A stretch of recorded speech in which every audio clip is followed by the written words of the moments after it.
we are so excited today to have with us Johanna Brown. I got to read this because you have such a long. Oh, don't read that. She's the Chief Curator and Director of Collections, Archaeology, and Research at Old Salem Museums and Gardens and the Museum of Early Southern Decorative Arts, MESDA, as well as the 2024 R.G.K. Davis Award winner in recognition for dedication to Old Salem and MESDA. But that's a real star in your crown. That's amazing.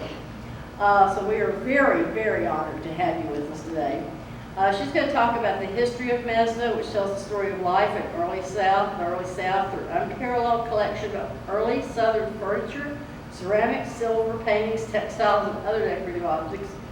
And it houses the most significant collection of antebellum objects made and used in the South. And I hope that's right because I got it right off the internet. So, Johanna, thank you so much for being here today. Please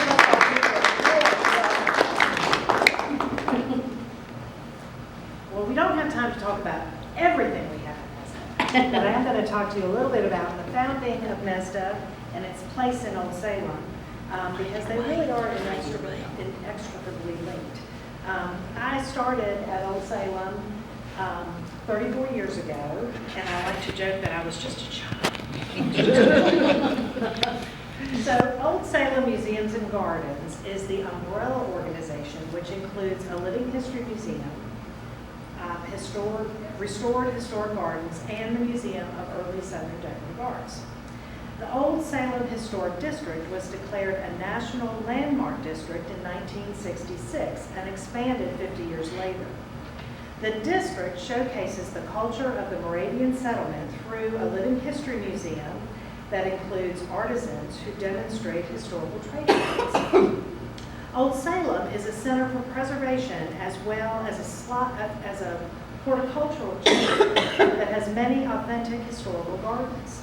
We also have a library and research center, which would probably be of great interest to you all, as well as an art museum, which is the Museum of Early Southern Decorative Arts. The Old Salem Historic District includes not only historic Old Salem, MESDA, and the gardens, but also Salem College, a women's college founded by the as a Moravian girls' school in 1772, the Home Moravian Church, built by the Moravians around 1800, and the homes of many private residents who have purchased and restored or carefully reconstructed homes in the historic district. So now that we've created the context for MESDA, let's focus on what MESDA is and does. This map shows the three regions of the South that MESDA represents. So we collect material culture from each of these regions. The Chesapeake, you see here in green, the Low Country, which you see in salmon, and the Inland South or Backcountry, which you see in yellow. MESDA's collection collects and interprets material culture from these regions, representing everything from the first permanent English settlement in Jamestown in 1607 to the attack on Fort Sumter on April 12, 1861, which is widely considered the act that officially began the Civil War. A careful look at the material culture of the South helps us to understand that each of the three regions created a distinctive style resulting from the culture and background of its inhabitants. For example, the desk and bookcase on the left is attributed to Peter Scott of Williamsburg, Virginia, and was made between 1760 and 1775. The woods used are cherry, yellow pine, and oak. This desk and bookcase is attributed to Scott based on its close structural similarity to a piece known to have been made by him for the Custis family, which is now in the collection of Mount Vernon. Scott's construction methods, oops, we went to the next one. There we go. Scott's construction methods and choice of wood strongly suggest that he trained in an urban British cabinet shop during the first 2 decades of the 18th century. Although he adopted some stylistic changes over time, much of his work is dramatically consistent in form from one decade to the next. The next desk that I'll talk about, the one that was in the center of the slide that I showed, was made about 1760 in Charleston, South Carolina, and is made from mahogany, cypress, mirrored glass, and gilt. The carving on this desk and bookcase is attributed to Henry Burnett and makes a strong architectural statement. The Palladian stance of this desk and bookcase is so strong that it would be taken as British were it not for the presence of bald cypress, which is used as a secondary wood in this piece. And of course, that's an American wood associated with low country furniture construction, so that allows us to make that attribution. Henry Burnett advertised in the South Carolina Gazette of the 9th of April, 1750, that he was, quote, a house and ship carver from London. He was also a church carver, and from 1754 to 1760, he did extensive carving work for St. Michael's Church. When Burnett died in September 1761, his estate was appraised for £118 in an undated inventory that listed such items as a lot of gauges, holdfast, 2 saws, 1 glue pot, a lot of new gauges, a drawing room square, books, a carver's bench, a grindstone, a lion carved, and king's arms. 2 of his estate appraisers were Thomas Elf and Robert Deans, both Charleston cabinet makers. The other appraiser was Samuel Hardy, a Charleston architect and master builder. So they asked people who had similar occupations to appraise his estate. What you might notice about the first 2 demonstration cases is that their style is very traditional and reflective of fashion at a certain time and a certain place. Each could have been inspired by published design sources brought by the maker from across the pond when he emigrated to America. The third desk, the one that was on the far right of the first slide I showed, was made between 1800 and 1806. While it was also made by a cabinet maker from Great Britain, John Shearer took things a little differently. He worked in Martinsburg, Virginia, which is now West Virginia, the inland South. But Shearer worked in an idiosyncratic style that combined Baroque, Rococo, and neoclassical elements. His construction techniques were equally mixed, ranging from delicate ebonizing to heavy carved ball and claw feet blocked by massive wrought iron straps. His use of vertical rather than horizontal drawer pulls is also unusual, although I have to admit it makes opening those drawers a lot easier. He used a variety of woods, including walnut, cherry, mulberry, yellow pine, and oak. Many of Shearer's pieces are signed at least once, if not multiple times, and this piece on the screen is in our collection and was signed at least 9 or 10 times. Wow. Most of the inscriptions inform the viewer that Shearer came from Edinburgh, Scotland, 1775, and worked in Martinsburg, Virginia. Shearer was an avowed loyalist, and some of his works bear the phrase, quote, God save the king.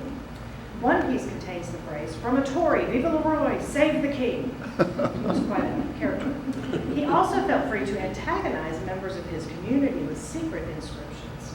A desk in the collection of the Museum of the Shenandoah Valley contains a note pasted into the tambour compartment calling John Mitchell, quote, a rascal, and Sarah Skaggs, quote, the biggest whore in this county.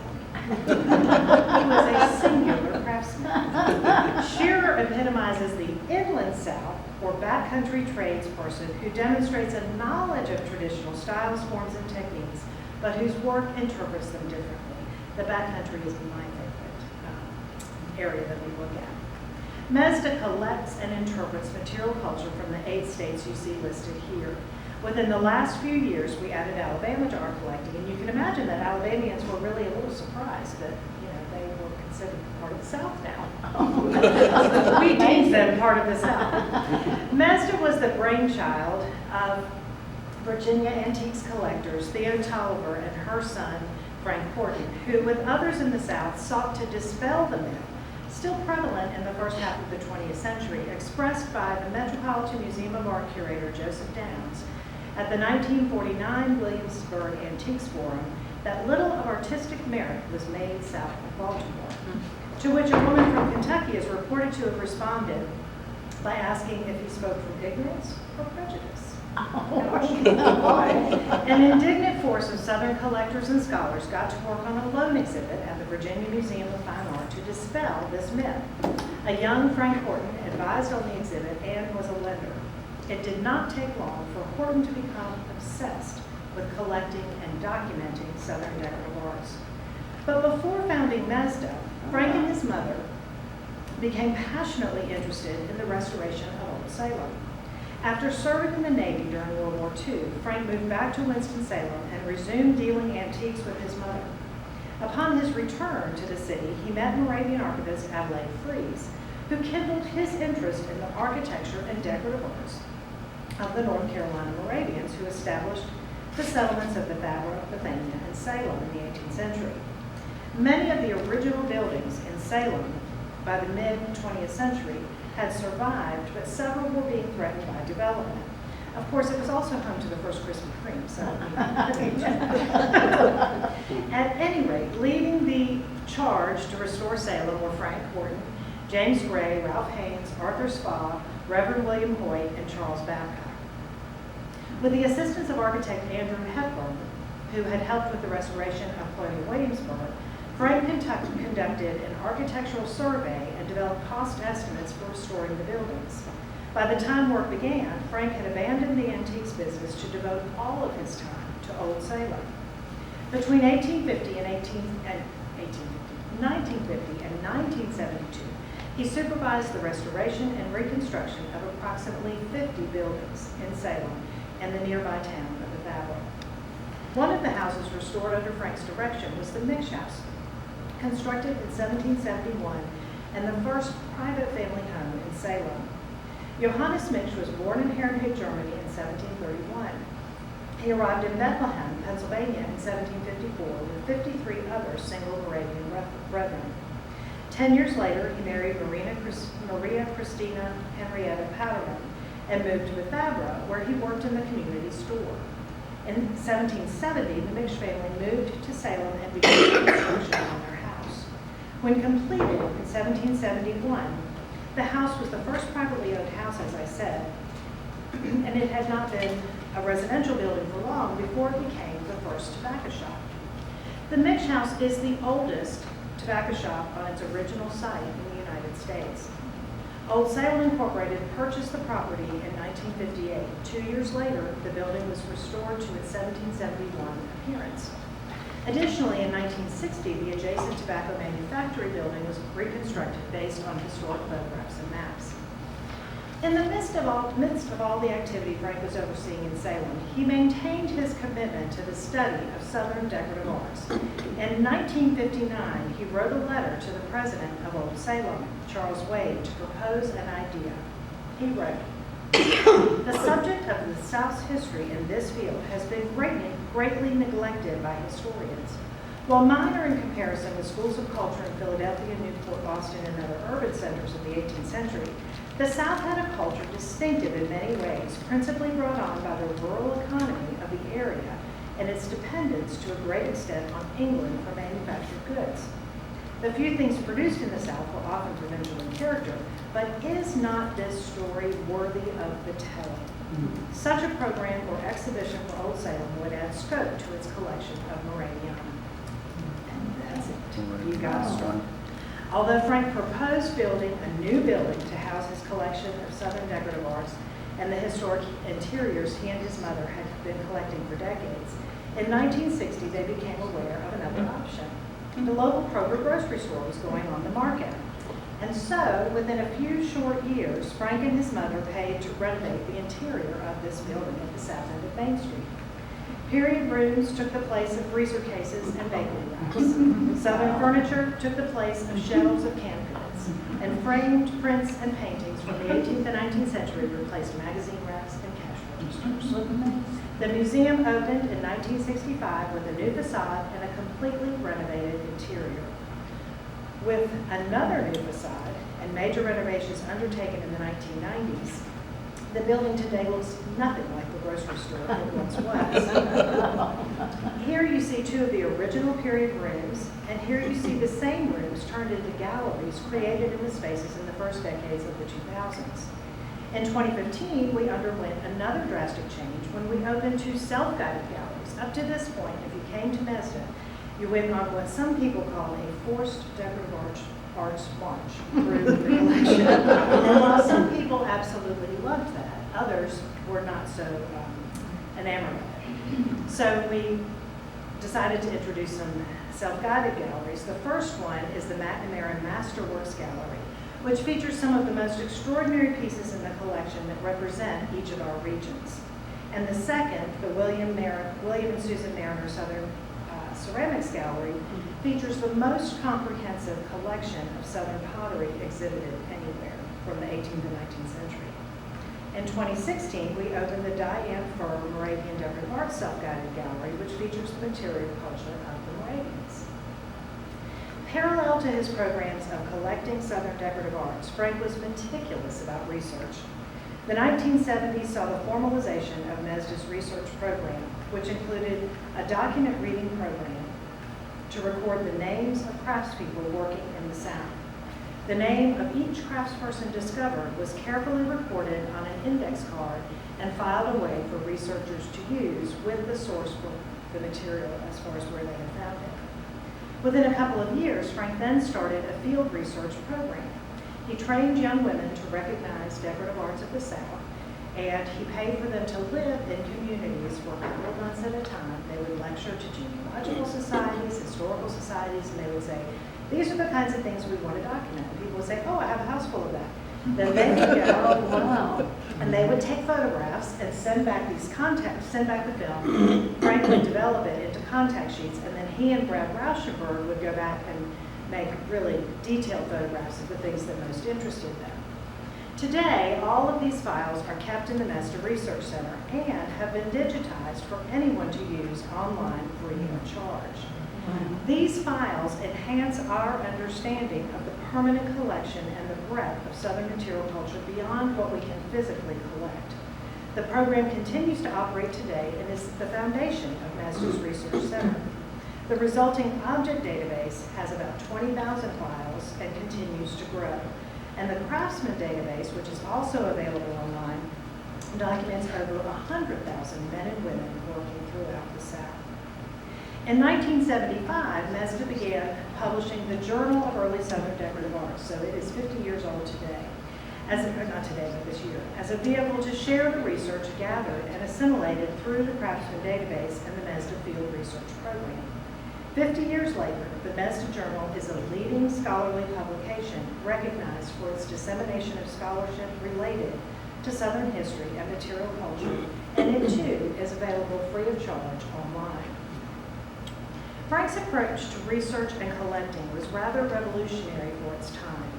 At a time when most historical research focused solely on great men, in addition to documenting craftsmen, Frank intentionally sought out the work of what we know of today as a more diverse population of artisans, which included, for example, women, such as the early artists like Charleston artists Mary Roberts and Henrietta Johnston. The Jones and Keating surnames appear on a paper label attached to the back of this miniature, suggesting that the sitter is Mary Jones Keating Broughton. The miniature was probably painted around the time of her first marriage to Maurice Keating at St. Philip's Church in 1745. The artist, Mary Roberts, was the wife of Charleston's early 18th century British-born artist, Bishop Roberts, who painted this iconic early watercolor of Charleston that depicts the city before the fire of 1740. Mary was the first professional miniature painter in America. In 1740, she advertised in the South Carolina Gazette, quote, face painting well performed by the said Mary Roberts.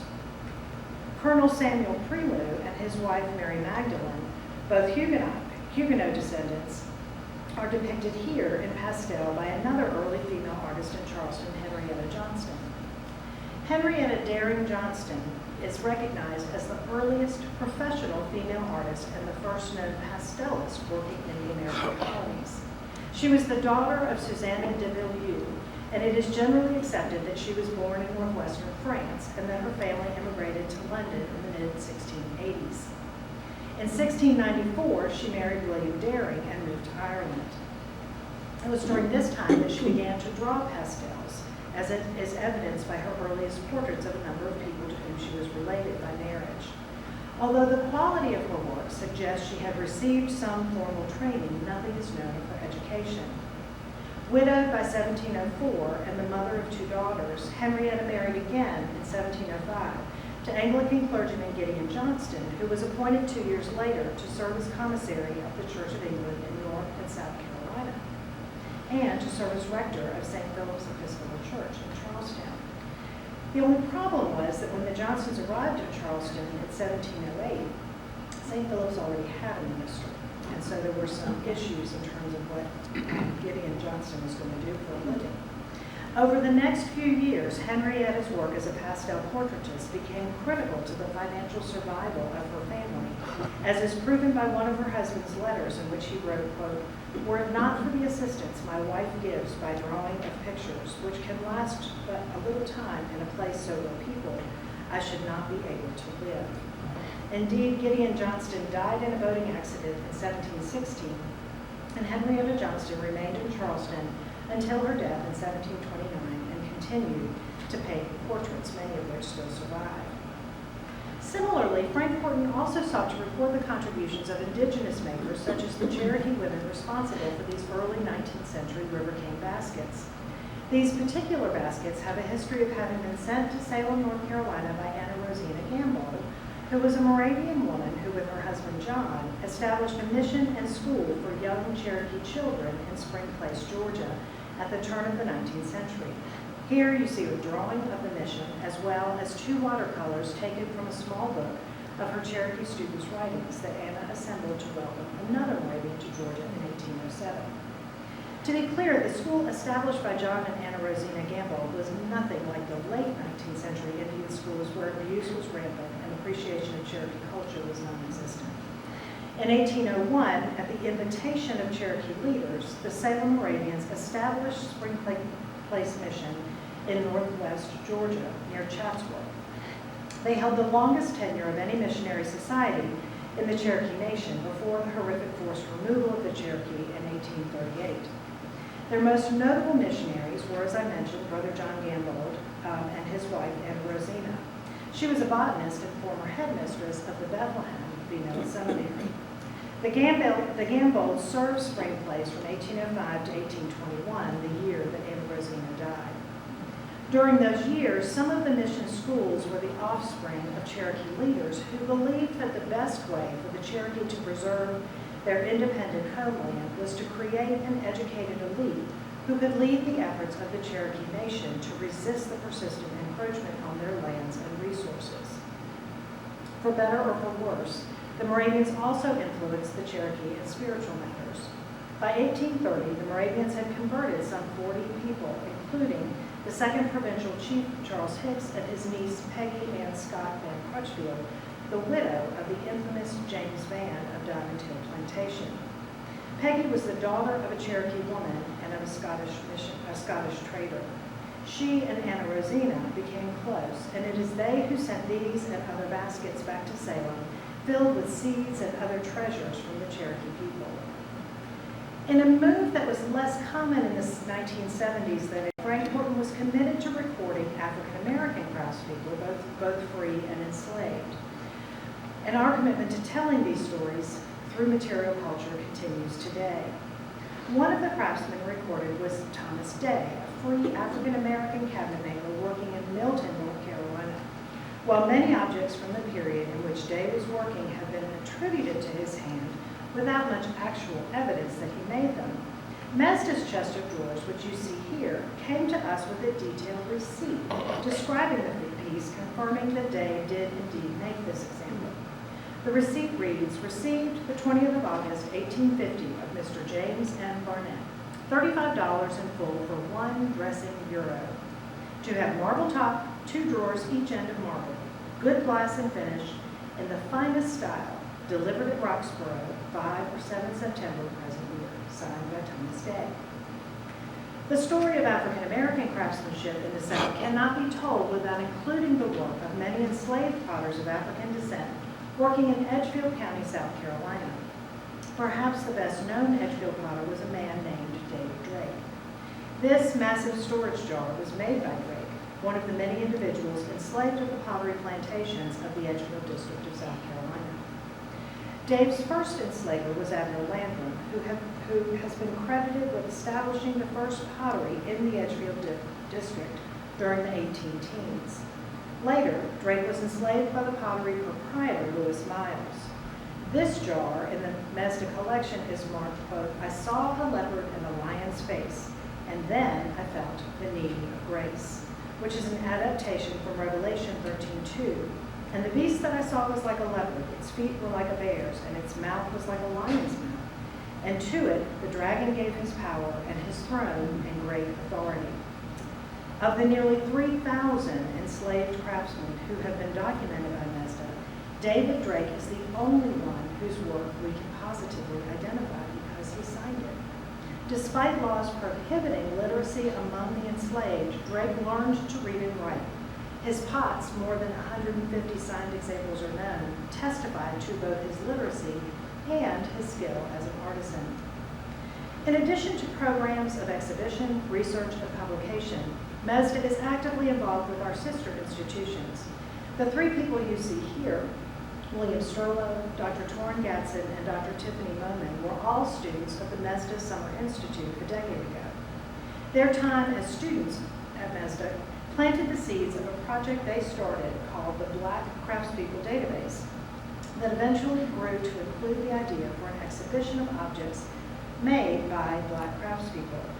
Fighting for Freedom opened at the DAR Museum in Washington, D.C. in March and includes 4 objects from the MESDA collection.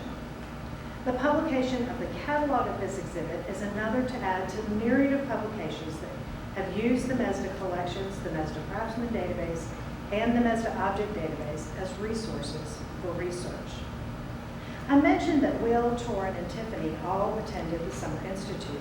This is a picture of this year's class. They had their last day of classes on Friday. They spent 4 intense weeks studying the Chesapeake, material culture, and history. We're excited that the Summer Institute will celebrate its 50th year in 2026. Every year we bring A students, usually master's and PhD students, to come, and they have a very intense 4 weeks of study of our collection, travel.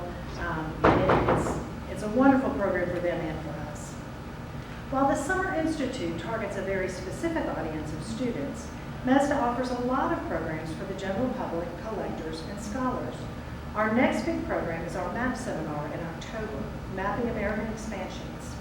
One of our speakers will be Katie McKinney, who is a curator of maps and prints at Columbia Williamsburg. During her lecture on the Eagle map, which you can see pictured here, Katie will explore how Joseph Churchman used a superimposed eagle on a United States map to represent a peaceful, united republic at a time when fears of war and secession were brewing, and the United States was expanding westward. This map was published in 1833. I hope this very brief introduction has made you want to come and visit us. We are open Wednesday through Saturday from 10 to 4. And we'd love for you to visit both Old Salem and MESDA. But MESDA is air conditioned throughout the entire building. Old Salem, you've got to walk around in the heat. So just throwing that out there. Does anybody have any questions? We have a lot of genealogists who come and use particularly the Craftsman Database for research because, I mean, they can do it in the building, but also all of it is digitized and online. Because there's just great information about people who were working throughout the South. And sometimes you can trace people from, if they were working in one, say Baltimore, and then moving down through Virginia, North Carolina, South Carolina, and back up. It's kind of fun to trace their advertisements to see where they were. Yes? The overall of MESDA is so important, it's so valuable.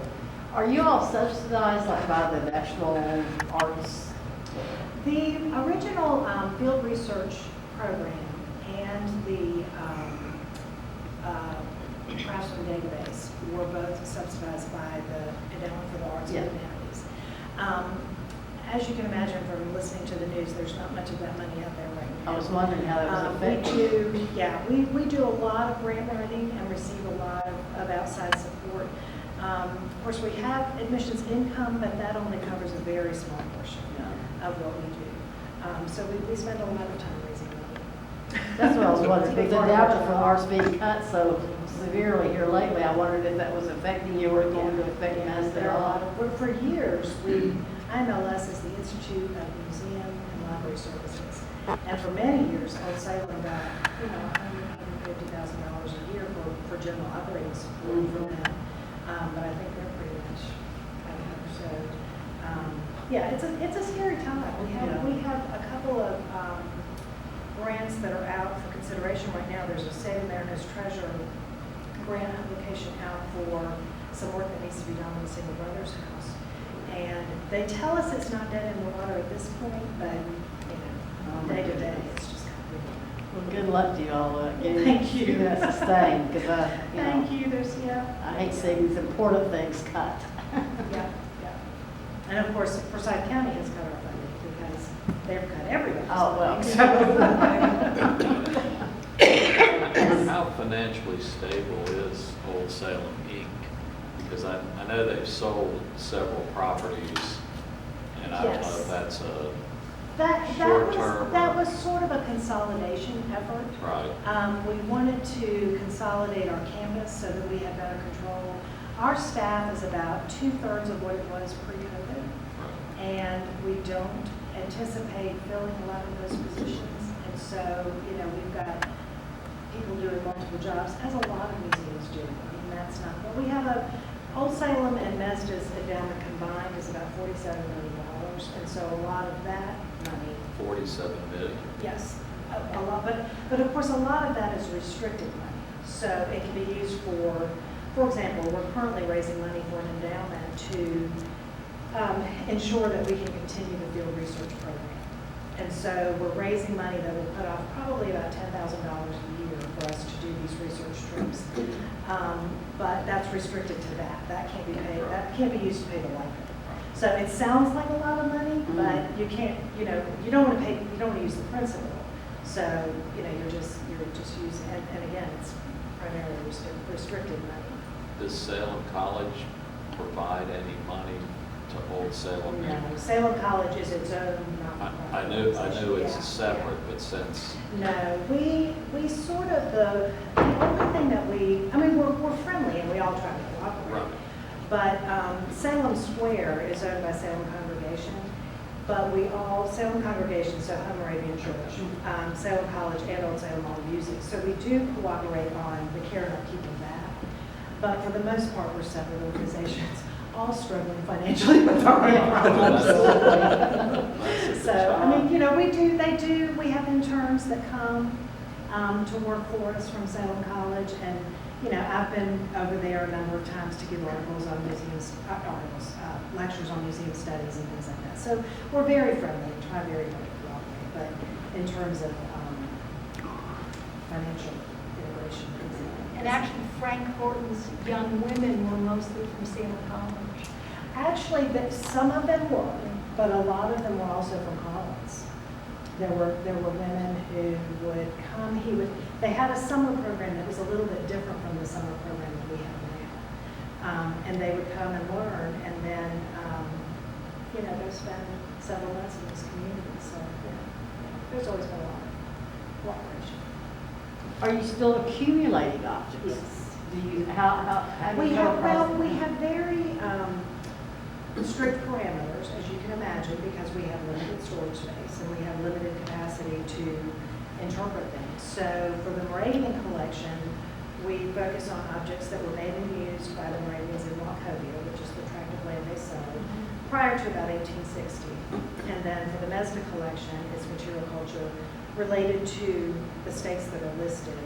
And we try very hard to limit our collecting to objects that can tell a really good story. So if it has family history, if it's signed, if it, there are multitudes of silver spoons, for example, with the marks of silver spoons. And while we want representative examples, oftentimes it's enough for us from a research standpoint to photograph them and photograph those marks. We just recently got done photographing about 250 silver spoons from makers in Kentucky.